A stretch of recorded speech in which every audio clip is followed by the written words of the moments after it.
I'm going to begin tonight. It's the second in our relationship series, and I picked a reading from each day in the beginning, and I picked a reading for July 31st. Love doesn't just sit there like a stone. It has to be made like brick, remade all the time and made new. We love to be loved. We love to be held. We love to be caressed. To show appreciation, we love too. And we love to know we've been heard.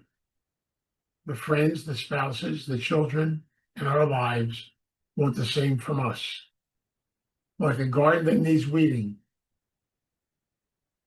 we have to give it water, sun to nurture the growth. So does love need attending to. To become whole and healthy people, we need tender nurturing. And we also need to give away what we get. Love is dynamic, not static. It's always changing and always changes the people that it touches. Since coming to this program, where the sharing of oneself, the open expression of love, is profoundly evident, each one of us, a little bit at a time, have changed. And our presence has changed others. We have learned to accept love and give it. But better yet, we have learned that we deserve love.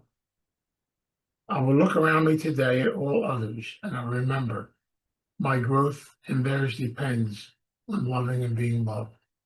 I will reach out. I can make love new. I wanted to do that reading tonight because in the second series of the series tonight, we're going to talk a lot about what I consider the most important part of the series. How do I develop a healthy relationship with myself? I have said this many times. The ultimate relationship that we have in life is the one that we have with ourselves. In fact, to get honest, it's the only relationship. All the others are secondary. And so really everything flows from the core and the center, flows from us out to others. When we talk about the concept of developing a healthy us, it's actually the foundation of what we call a spiritual growth process, to come to a knowledge of who we are as a person. So one of the things I want to talk about tonight, I'm going to look at the qualities of love, qualities of a good relationship, and then to open that door up to see where it goes and how people are connected in our life. A lot of what I talk about tonight is about boundaries. See, one of the problems a lot of compulsive people have, I know I do and I share it, we have a concept of self-disclosing, but sometimes we do it in the wrong places. We never know where people are in our journey. So I'm going to use an analogy to bring this out.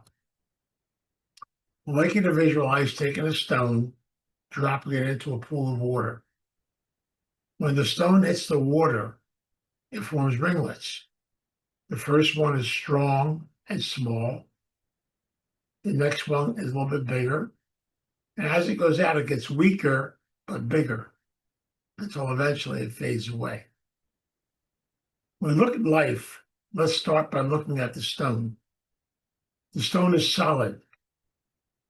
So a healthy person is someone who has a sense of who they are. They are comfortable being themselves. A healthy person is someone who has energy and a spirit. They truly are connected to who they are as a person. A healthy person is someone who has a sense of humility, which means they're open to learn, they're open to grow, they're open to change. They have this willingness inside of them to constantly be in process, to always be learning and growing. You see, I've learned over and over again, I never want to be done.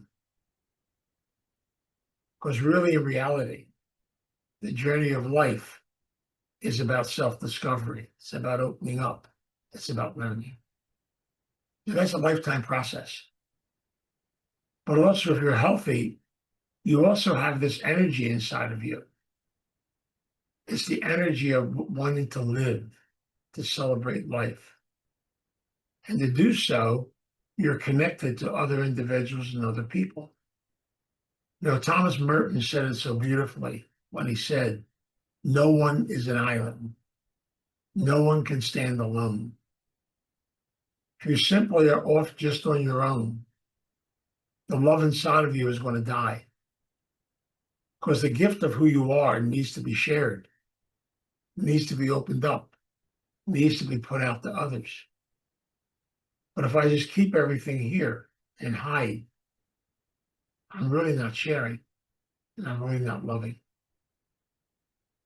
And so we look at the circles, you realize in the first circle around this healthy person, it's small and it's strong. If you're a healthy individual, we normally have in our life 2, 3, maybe at the most 4 very special people. People with whom we can totally share the gift of who we are. People with whom we trust. People we are comfortable with. People we can let our hair down with if you have hair. We can let our hair down with. People we can connect to. And those people are very special. And they're usually with us on a deep committed level. Now you notice I didn't say one. If you only have one, you'll burn the sucker out. We need to be able to have more. So that first circle is really important because I can't do it alone. I need to have these people in my life that if I'm hurting or going through changes, or if I just need to share, I know they're there and they're there with me. In the second circle, a little larger, we have called the circle of friends. Now, normally, if you're healthy, you have many different circles of friends. But all those circles are different, which means because we're healthy, we know where we are in those circles. We don't try to be something different. For example, when you were in grammar school, you had a circle of friends. And those friends were important to you. And I'm sure you probably said to 1 or 2 of them or 3, I promise to be with you. I promise to be in touch with you until the day I die. And now we don't even know who they are, or where they've gone. It's normal, change. See, circles of friends change as we change and as we grow, even in recovery. In recovery, I've got a circle of friends, but that group may change over time. New people come in, other people go out. The process of life goes on. So at different times, we have different circles. Some of those circles might be the community that you live in. It might be your workplace. It might be have a few people at work you're really close with. So we have different circles and people that are helping us in our growth process, but we also know, because we're healthy, what we can share and what we can't share. I got a bunch of guys I hang out with down here at the clubhouse. You know, I go down and meet with them every day in the morning, the gym. We hang out together. We go to breakfast together sometimes. They're really good guys. I really enjoy them. But I don't talk about my recovery with them. I don't talk about my 5th step with them. I don't share the parts of me that are important. I share them with the people I'm close to in recovery. There's a time and a place for everything. So that circle is important. But always remember the most important part of that circle is that everything in life is in the process of change. Nothing stays the same. I give you 2 good examples of that. When I started Starting Point back in 1977, there was 6 of us in a room. We were a circle of friends putting this program together. If you come to Starting Point and go to the front desk, you'll see the 6 names on a plaque. Ironically, though, guess what? The only person still alive on that plaque is me. That's scary in a way. But also, my circle of friends has changed. My connection has changed. The people that are on the board of directors of Starting Point now have changed. Everything changes over a period of time. Here at Holiday City, we built a monument to the veterans. And we have 15 of us in that first group that put this whole thing together, worked hard on it, got this whole thing dedicated and built. I went out there the other day. I always like to visit the monument.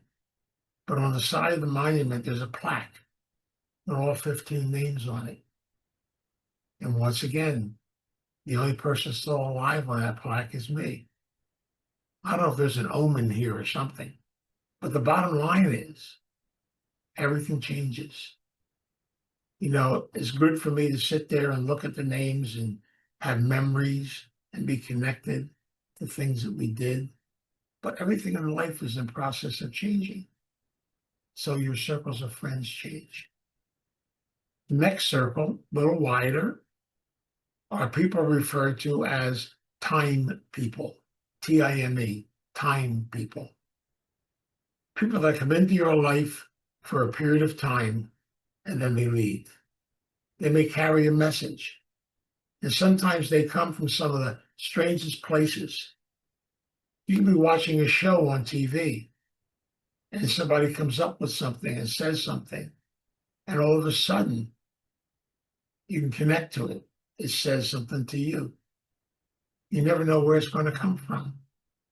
Even tonight in our discussion back and forth before we started, and we talked about how many different statements were made by different people. And the concept is we learn different things, we learn new things, we learn new concepts as we go through the journey of life. But they're time people. You get a message, you learn something new comes into play. That's the beautiful thing about the journey of life. You'll always have time people. I always use the term God winks. Every once in a while, somebody comes into your life and you never know where they're going to come from. I told you last week when I wrote that book, that lady Annie that came into my life. I never met her before. She definitely was a time person. And different people, you don't even have to know their name and they could be a time person to you. And so we have different areas, different concepts, different directions. They're all part of it. We pick up this. And so we'll always have time people. The secret is, are we open to learn? Are we open to grow? That's what healthiness means. I have an open mind. I'm open to new ideas and new directions. I don't have to like them all, but I can be open to them. I'm able to learn something from here and something from there and pick up different things in different directions and realize the fact that learning is what life really is all about. You're never done. You're always in process. You're always learning. It's good to get a new interpretation sometimes, to see it differently. It's interesting. The course of my recovery, I've been through the big book of AA at least 4 times. And you know what I find interesting? Every time I do big book studies and I go through them, it's almost like new things pop out all the time. Things are different. I picked up a new idea. Why? Because I'm different. First time I went through, I was at one place in my life. The 4th time I went through, I was another place in my life. But the book still speaks to me. I still get messages from it. And I've learned that concept. And I've learned there's so many beautiful things, beautiful directions. A good friend of mine just came back from the International AA Convention in Vancouver, and brought me back a souvenir booklet. And I opened it up and I looked at it. And there was stuff from all different countries all over the world that were there connected to AA. It was almost like I got the goosebumps looking at it. And then realized the fact that, people in places like Africa where there's meetings, in England, in France, in Italy, in Germany, all across Europe, South America. It's just amazing to look at all this and see how this it puts it all together in the book and be connected with it. Again, it's beautiful to open up the doors. We learn new things. I never thought I'd be a Zoomer in my life. I meet people from all over the country, from different parts of the world. We have a lady that comes to our lecture every noontime from France. We have someone who comes also from China. It's amazing. Never before would I be able to experience things like this. So yes, we have time people, and we pick them up and we learn from them. The next circle is the most important one too. It's weaker, but it's called acquaintances. We have hundreds of acquaintances, but that's all they are. They're acquaintances. We can say hello, have a good day, how are you? You don't really know them. They don't really know you, but they may see you walking down the street. They wave to you, come here to Holiday City. In the morning, there's probably about 15 or 20 dog walkers, people walking their dog, walking all around. When I first came here, I knew a lot of people, but now a lot of people are new. I don't know them, but I still wave to everybody. Half the time, I don't even know who I'm waving to. In fact, my wife said that when I die, she's going to have me stuffed, put in the front window with a stick on my hand, so I just keep waving as people go by to be connected. But again, you have to be able to realize the fact acquaintances are something you can laugh, have fun about, and enjoy. The last circle, and probably a circle that took me years to acknowledge. It's amazing sometimes how we really have to go through a lot in our life to finally open up and acknowledge. And that is a circle of people called enemies, unhealthy people. See, I realized in the course of my journey in life that literally there are people in life that are unhealthy for my journey. And that's why it's extremely important for me to be able to acknowledge that and set my boundaries accordingly and realize there are people on my journey that I can pray for them, I can wish them well, but I may have to let them go and not be part of my journey and not be part of my life. Doesn't mean I don't pray for them. So we're connected. One of the things I've learned about these circles and the connection of these circles is that literally, this basically in life, we know where people are on our journey. For example, members of my family, and I have to honestly say this, not with us anymore, but some of them were just acquaintances. Some of them were closer friends, and some of them fit in different categories. Different people at different times and different journeys. So I realized today that changes also. My journey in the priesthood, in the circles of friends I had in the priesthood. Now that I'm married, my circle has changed again. It'll keep changing again. And I just found out since I'm going to be a great grandpop, my circle's going to change again. So it's the whole concept of it. Isn't it neat how life changes and you go through the circle and the history and the concept of life and the connection? That's what we talk about. But healthy people are people that have this energy where they're able to participate in the circle. They're able to be part of it. They're able to open up the doors and be connected. That's what's important. And so what I'm sharing is, if I'm truly healthy, then there's an energy to me. And if you learn what I call the foundation of this energy, if we learn how to love ourselves, we learn how to respect and honor who we are as a person, and we learn how to take care of ourselves. If we have that kind of energy, that the energy from us will go out to others. And you can actually talk to somebody without saying a word. You speak through energy. You speak through simplicity. People pick stuff up.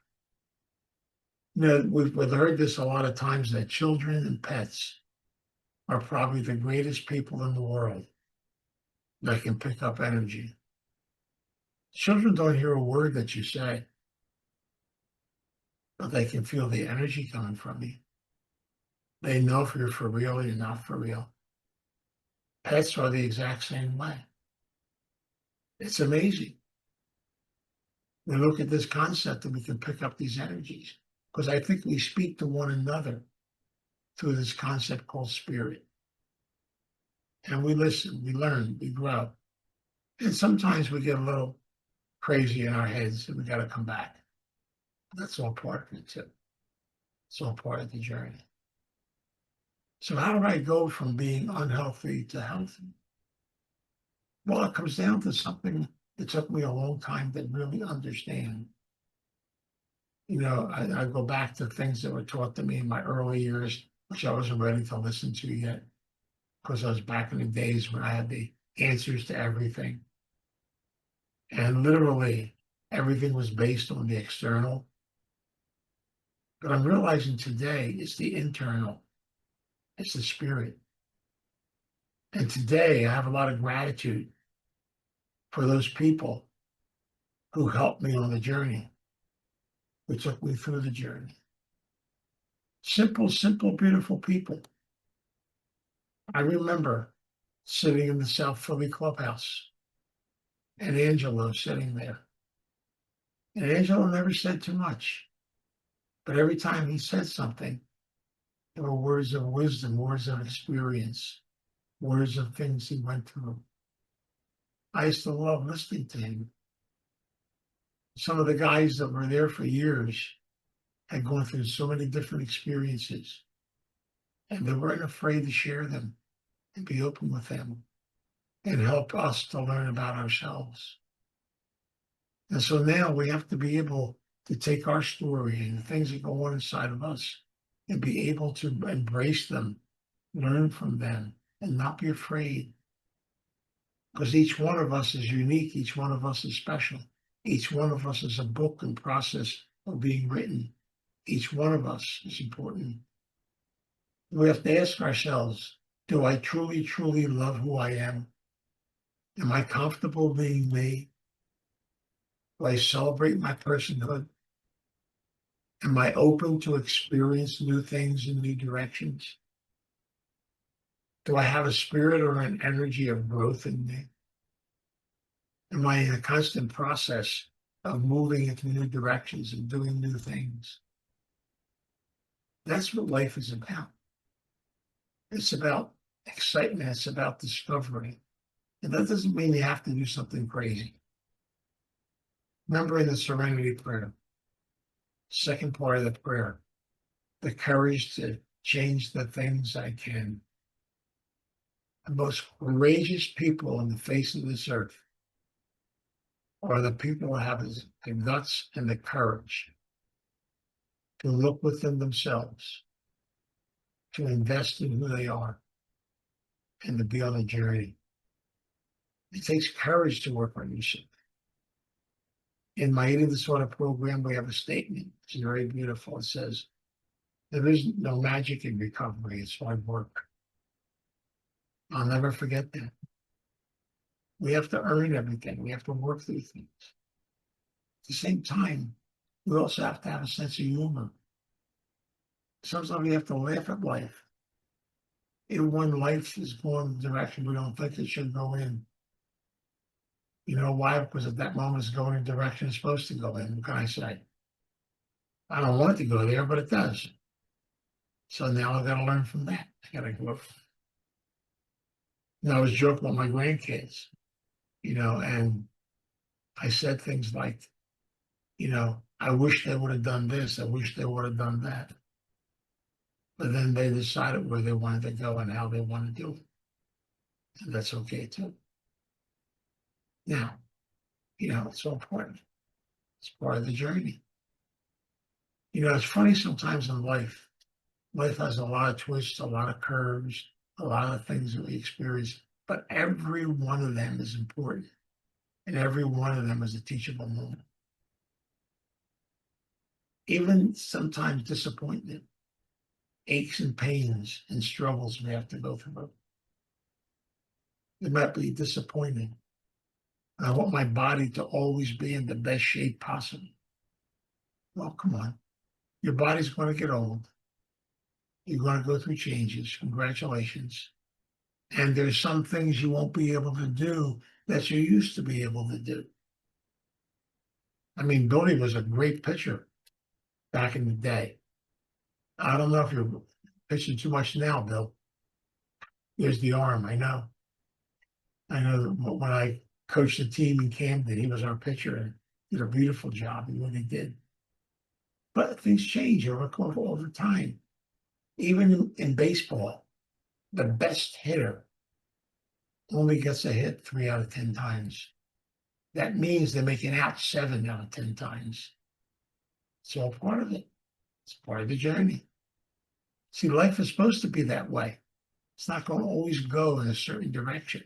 Now, am I willing to go with the flow and learn from the flow? That means, am I willing to experience disappointment? I don't have to be overjoyed at experiencing it, but I have to be able to learn from it and grow from it. And as we go on that journey, things change.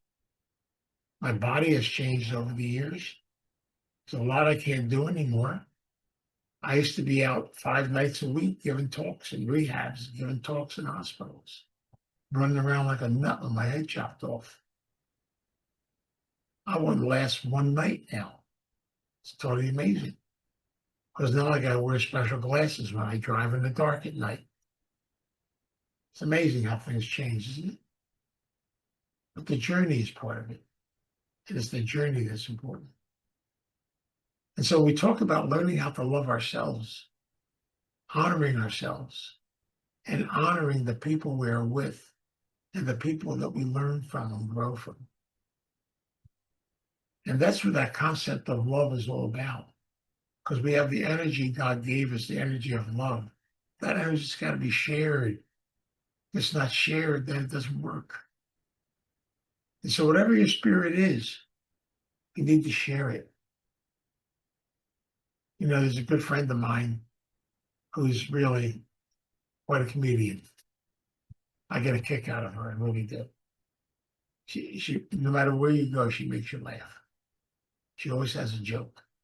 She comes to Starting Point sometimes 3 times a week, and she said, "Did you hear this one?" And she was so excited the other day because she went on a program called Open Mic and told all her jokes and stuff, and everybody loved her. And, you know, she just gets so excited over her jokes. I mean, we all listen to them all the time. You know, some of them are really funny. Some of them, well, they're getting there. But the bottom line is her energy is what's important, and her spirit.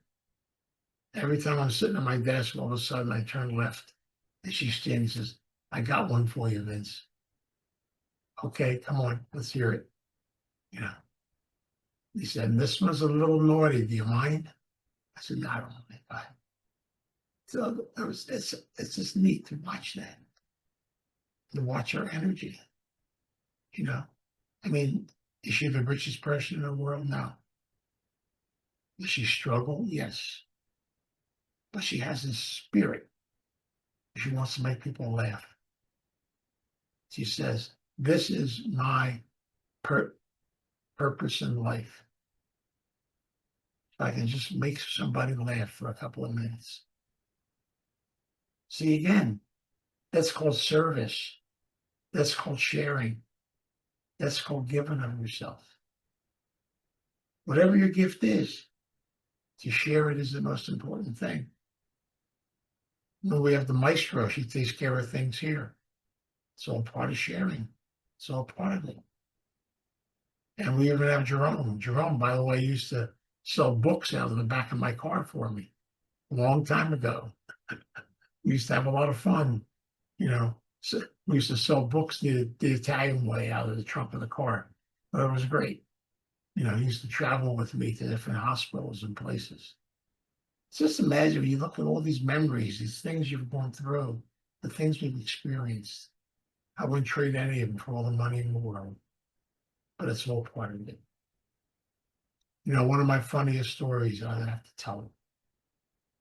When I was in the seminary, the minor seminary in Blackwood, New Jersey, where Camden County College is now, that used to be Mother the Savior Seminary years ago. And I was a senior in high school, and me and two other guys were in charge of the stage crew. And we're building a ship for the play Billy Budd. And so we snuck out of our dormitory at 3 o'clock in the morning and went down into the neighborhood, and they were replacing a telephone pole. And we needed a mast for the ship. So we basically borrowed the telephone pole and made the mast of our ship from it. And Charlie said, "Don't worry, we'll put it back when we're done." We laughed. Oh my God, funny. I look back on some of that stuff today. And Charlie said, "I think they can get another one." We had a Charlie back then too. But the funny part about it, I think about these things sometimes when we're just reminiscing. Take time to reminisce and look back on your life and look at the most beautiful things in the world. That's really what it's all about. So it's part of the journey. And so what I'm sharing tonight is next week we'll talk about how do I take this energy and how do I share it with others? How do I carry the message to somebody else? How do I walk into another direction? You see, whatever we have, whatever's going on, it needs to be shared. And that is the greatest service that you can do. I'm not saying you got to share it with the world. You share it with the people you are connected to, people that are around you, family, friends, people you meet, all different people in the course of your journey. And that's what it's all about. So my prayer tonight is that we can look into our hearts and our minds and take this energy of love that we have, and open up the door and share it with others. So let us pray.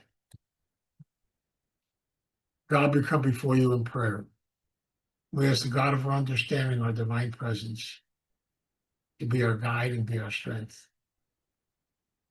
Give us the energy and give us the strength to be able to look within ourselves, to be able to realize that you have given us this beautiful gift, this energy of love. Teach us, please, and help us to love ourselves so we can love others. Teach us to be people that are people of service, people that share our gifts. And we learn as you try to teach us. Every time I share our gifts, they come back 100-fold. Once they're shared, they grow, and then they come back. We learned this so many times in life. Therefore, we have people are sharing, that are givers, people are able, they also learn how to become receivers. So thank you, God. Thank you for all the gifts, the experiences, and things we've experienced in our life. And teach us every day to say thank you. Teach us to learn from our past. Teach us to move forward. Teach us to be open to where the journey is going to take us. And sometimes we'll get confused, I know. Sometimes I think you confuse us to keep us on our toes. But thank you for that too. So we come together with gratitude, with love, with humility, with openness. We come together to share this beautiful gift, the gift of our love with others. So we pray and we ask this guidance and direction as you lead us on the journey. We ask for this in your name. Amen.